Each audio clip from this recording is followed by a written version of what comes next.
L'étude vient de paraître dans une grande revue scientifique américaine. C'est un pavé dans la mare. Des indices de la parole humaine ont été décelés chez des grands singes, des babouins élevés en semi-liberté. Non, ils n'émettent pas que des grognements, mais aussi des vocalisations pour donner l'alerte ou s'accoupler.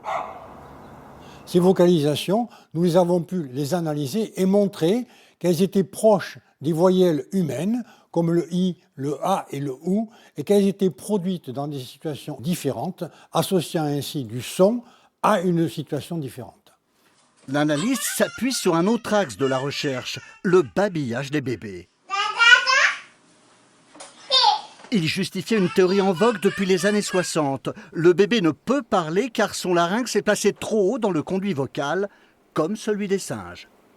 C'est à partir de cette observation qu'un chercheur américain énonce une théorie qui consiste à dire qu'avec un petit pharynx, les singes ne peuvent pas produire les 3 voyelles IAO qui sont présentes dans toutes les langues du monde.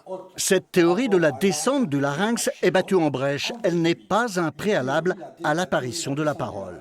La conclusion de cette étude, c'est qu'effectivement, ce n'est pas l'anatomie différenciée avec la position du larynx haute ou basse qui permet ou non à un conduit vocal de produire des voyelles, c'était la gestion des articulateurs, essentiellement la langue, la mâchoire et les lèvres.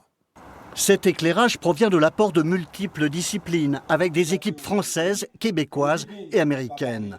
Conséquence vertigineuse, la parole pourrait être bien plus ancienne qu'on ne le pensait.